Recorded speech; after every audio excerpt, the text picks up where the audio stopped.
오늘 말씀은 열왕기하 18장 1절에서 8절까지 있는 말씀을 제가 봉독해 드리겠습니다. 열왕기하 18장 1절에서 8절까지 있는 말씀. 이스라엘의 왕 엘라의 아들 호세아 3년에 유다 왕 아하스의 아들 히스기야가 왕이 되니 그가 왕이 될 때에 나이 25세라. 예루살렘에서 29년간 다스리니라. 그의 어머니의 이름은 아비요 스가랴의 딸이었더라.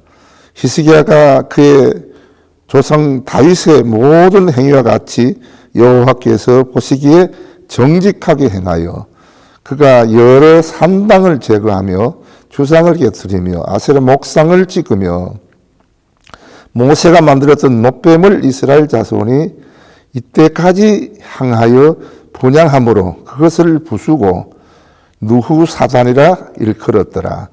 히스기야가 이스라엘 하나님 여호와를 의지하였는데 그의 전후 유다 왕 중에 그러한 자가 없었으니 곧 그가 여호와께 연합하여 그에게서 떠나지 아니하고 여호와께서 모세에게 명령하신 계명을 지켰더라.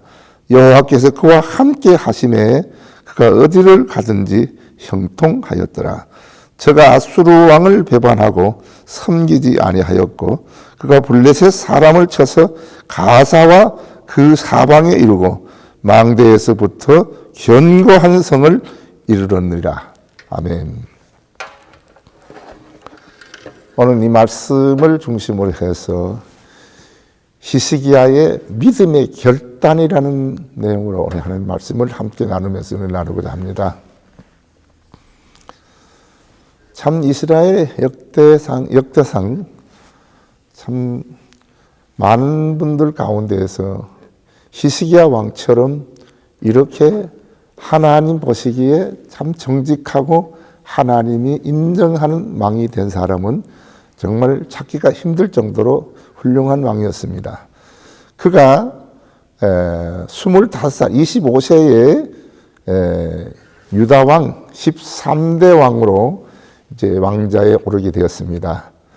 그 왕자에 오르면서 이는 어떻게 했냐 하면은 모든 것이 자기 아버지 아사 왕의 하시는 모든 일이 너무나도 하나님과의 관계가 너무 좋지 않아서 자기는 왕이 오르자마자 어떻게 됩니까? 결단을 내리지요.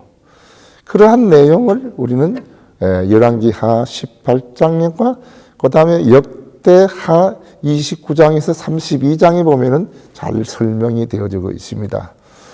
오늘 이 엄청난 이러한 믿음의 결단이 어떻게 했느냐 하는 것에 대해서 이야기를 나누면서 정말 히스기야의 믿음의 결단을 우리도 본받아서 정말 결단력 있는 우리도 신앙생활을 하였으면 하는 이러한 생각에서 이 말씀을 드립니다. 자, 여기 히스기야가 왕이 돼서 오늘 여기 18장 4절에 보면은 무엇을 했습니까? 우상을 제거했습니다.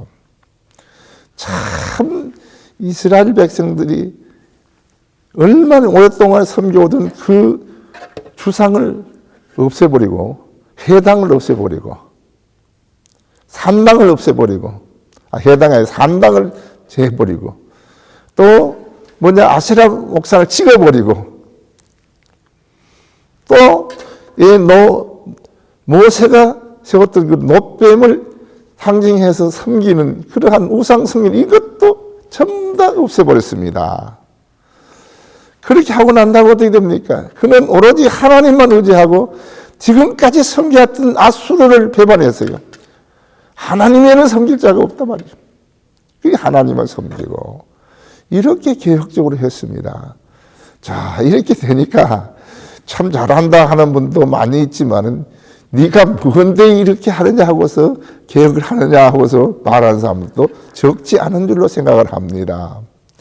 좌우간 비판하는 자가 있고 반대하는 자가 있다고 해서 하나님의 뜻을 중단하지 않았습니다. 하나님이 보시기에 좋지 아니하면은 히스기야는 그걸 결단을 내립니다. 이거 없애야 되겠다. 나를 왕으로 세우신 것은 하나님께서 나를 통해서 하나님 일하시기 위한 것이다라는 이런 확신을 가지고 그는 일을 한 것을 보았을 때 참 정말 저는 히스기야 왕 이 얘기만 해도 저는 마음이 위로가 되고 은혜가 됩니다. 참 이러한 결단이 우리들이 참 본받아야 할 것 같습니다. 오늘 우리들의 삶에도 정말 보이지 않는 이런 우상들이 얼마나 많이 있지 않습니까? 정말 하나님도 믿고 이것도 따르고 정말 어떤 때는 이리 갈까 저리 갈까 중간에서 머뭇할 때에 정말로 우리들도 히스기야와 같은 이런 결단력에 있어서 나는 하나님만 섬긴다 하는 이런 결단을 내리면서 모든 일을 생각하고 일을 해나가는 우리의 신앙생활이 되었으면 합니다. 그 다음에 두 번째로서 이 히스기야가 또 결단 내린 게 뭐냐면은 오늘 여기 있는 말씀은 성전 정화를 시켰습니다. 자, 이 얘기는 역대하 29장에서부터 32장까지 잘 설명이 되어 있습니다. 우리가 가만 보면은 이 열왕기하의 기자는 열왕기의 기자는 어떻게 했냐면은 히스기야가 정치적으로 군사적인 문제를 다루는 문제를 얘기했고, 그 다음에 역대기에 가서는 기자는 뭐냐면은 이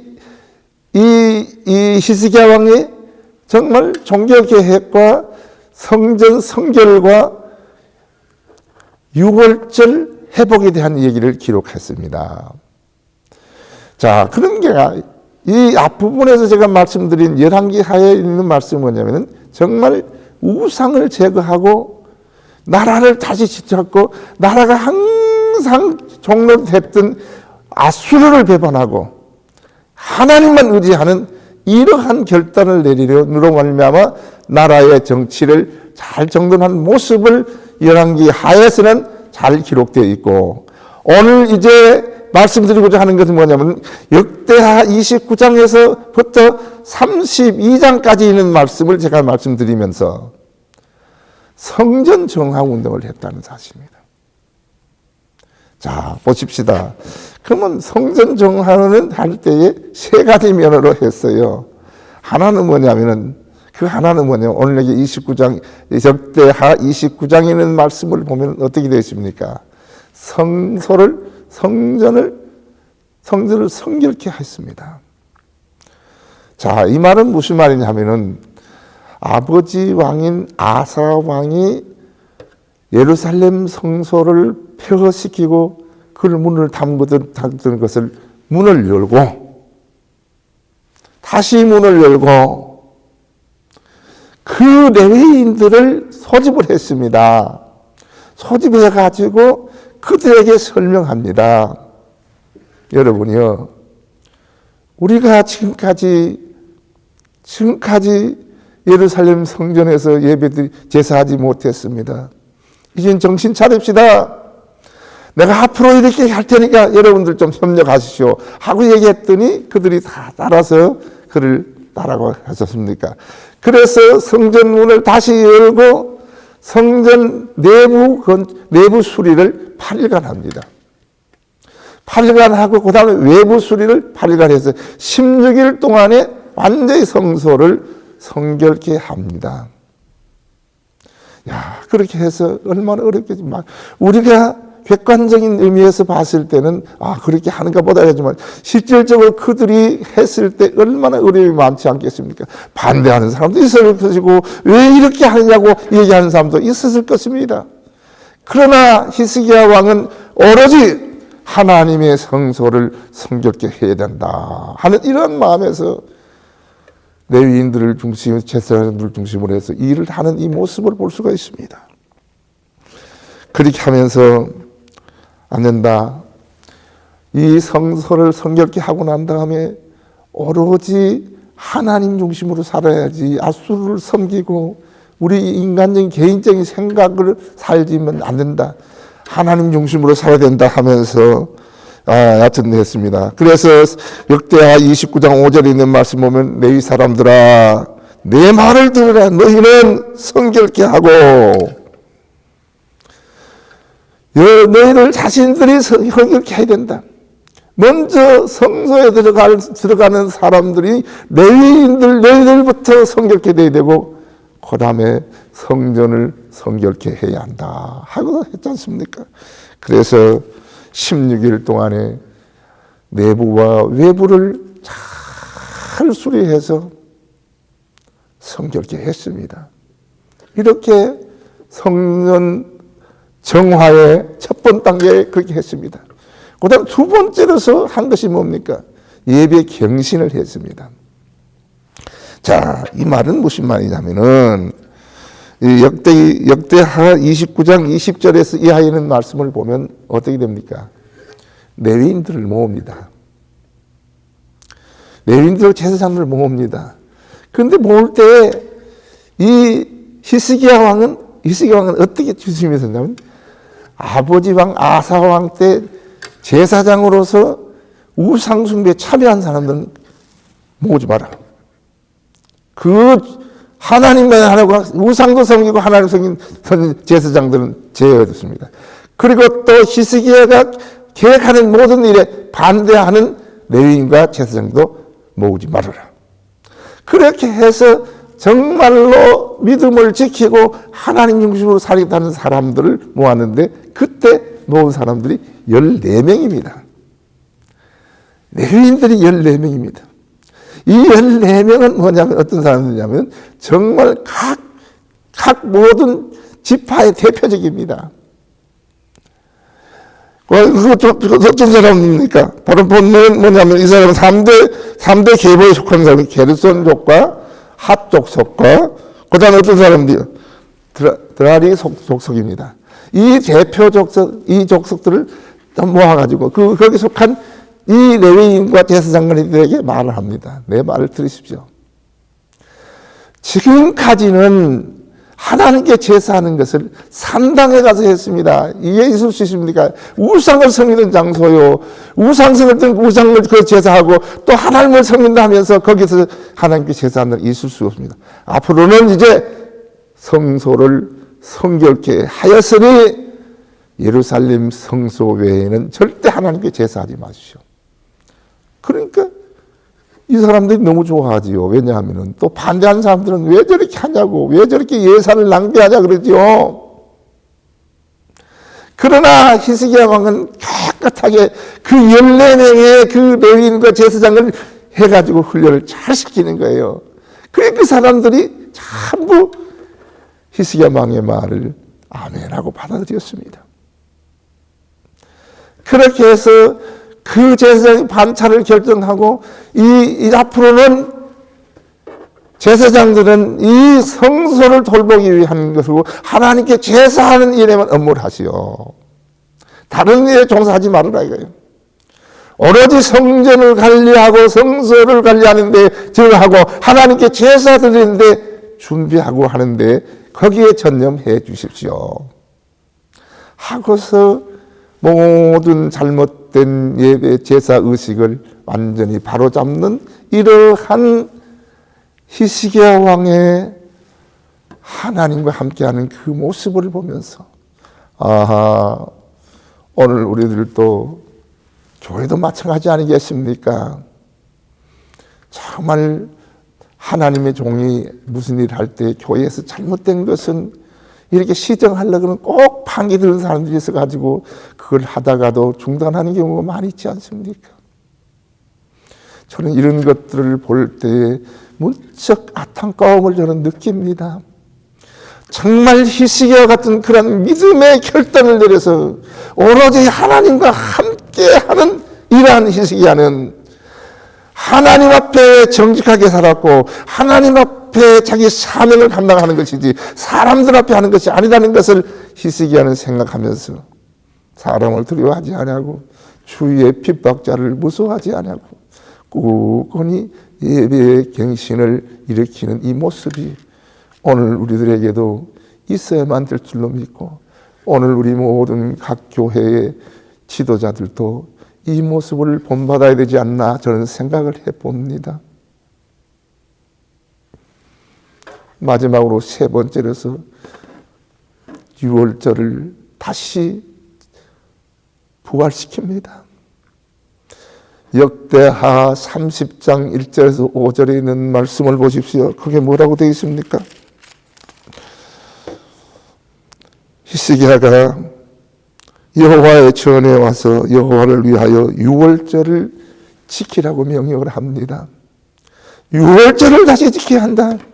유월절이 무엇이냐? 너희들이 유월절을 잊어버리니까 하나님의 은혜를 잊어버리는 거야. 그래서 그 오늘 여기 있는 성경 말씀 보세요. 이는 기록한 대로 오랫동안 지키지 못하였으므로 그랬습니다.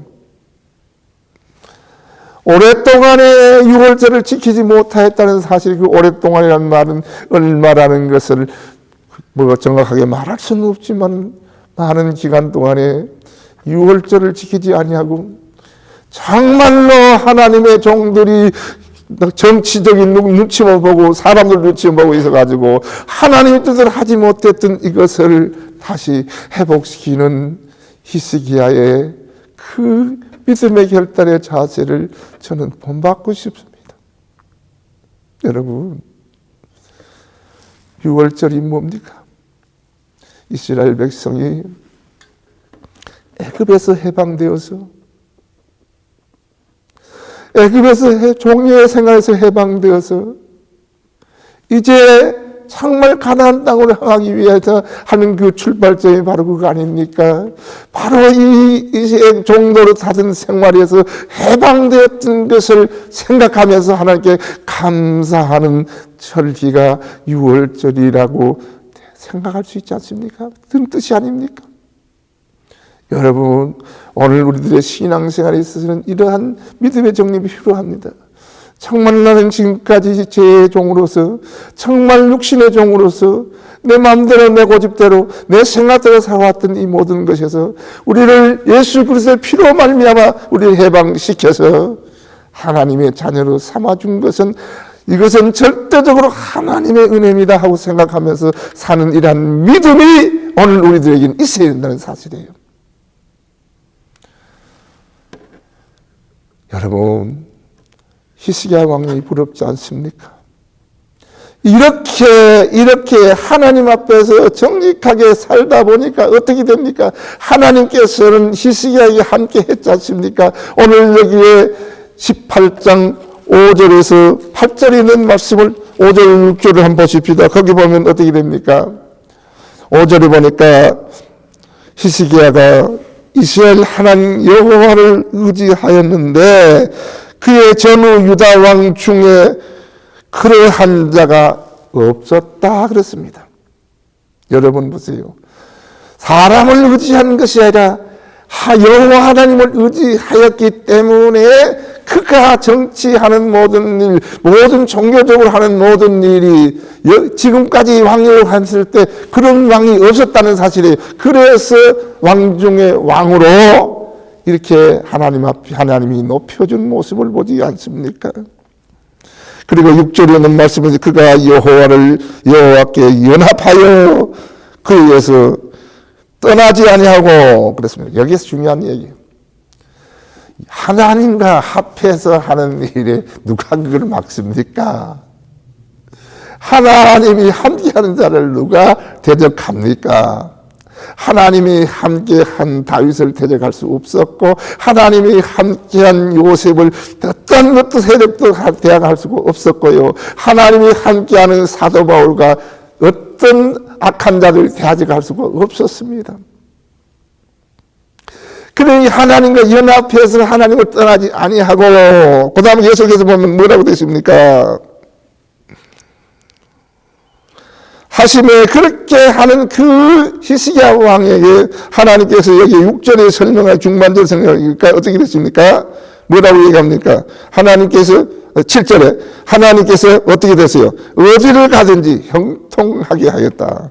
형통하게 했다 그렇습니다. 야, 여기 보세요.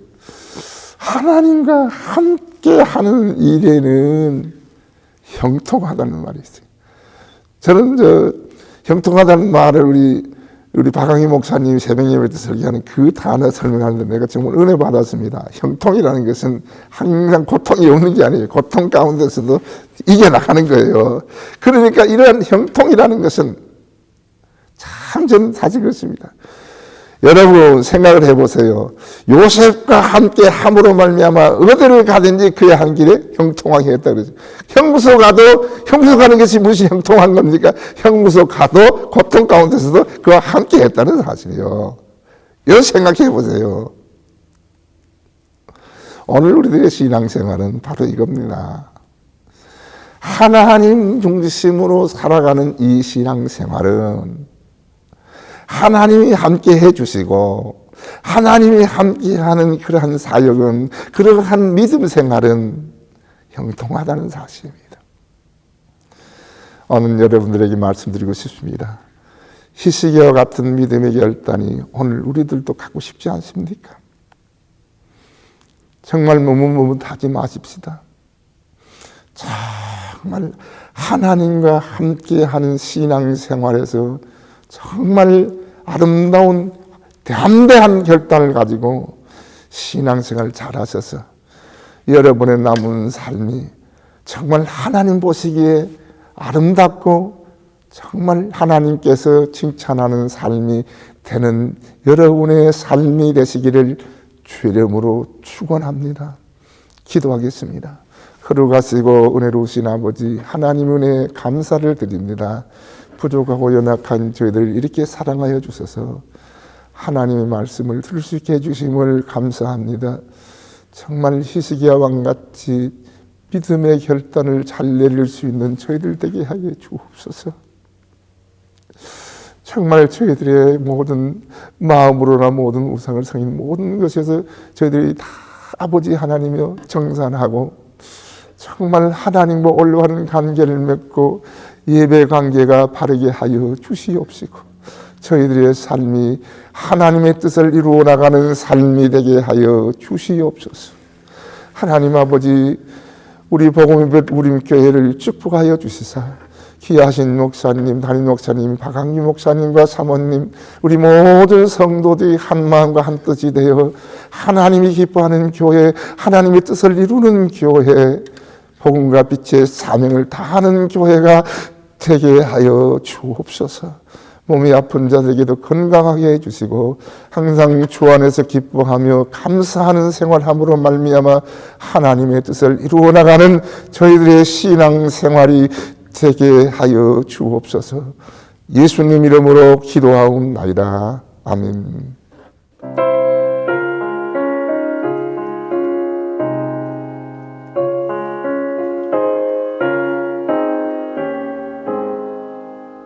십자가를 칠 수 있나 주가 멀어 보실 때 죽기까지 따르오리 성도 대답하였다.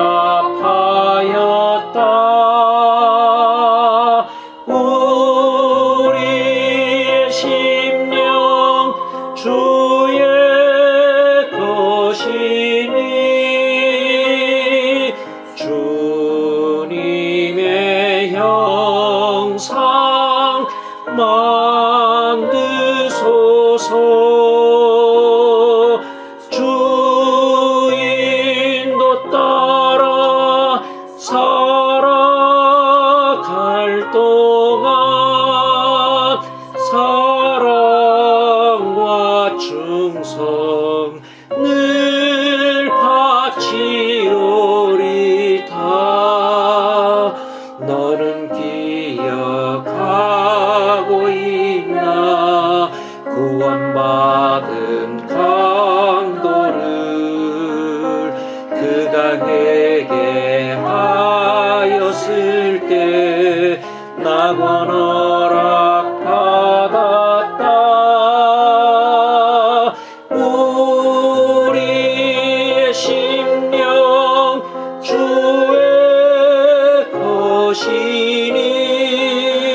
물처럼 선뜻 대답하리라.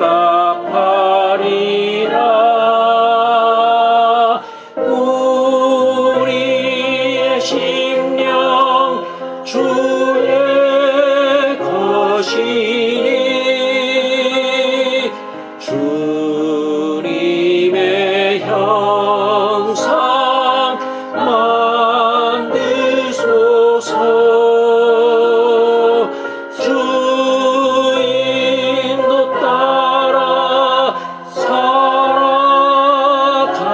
동안 사랑과 충성 늘 바치오리다. 아멘.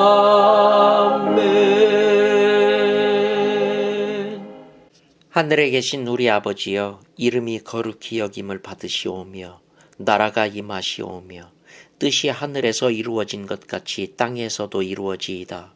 오늘 우리에게 일용할 양식을 주시옵고 우리가 우리에게 죄 지은 자를 사하여 준 것 같이 우리 죄를 사하여 주시옵고 우리를 시험에 들게 하지 마시옵고 다만 악에서 구하시옵소서. 나라와 권세와 영광이 아버지께 영원히 있사옵나이다. 아멘.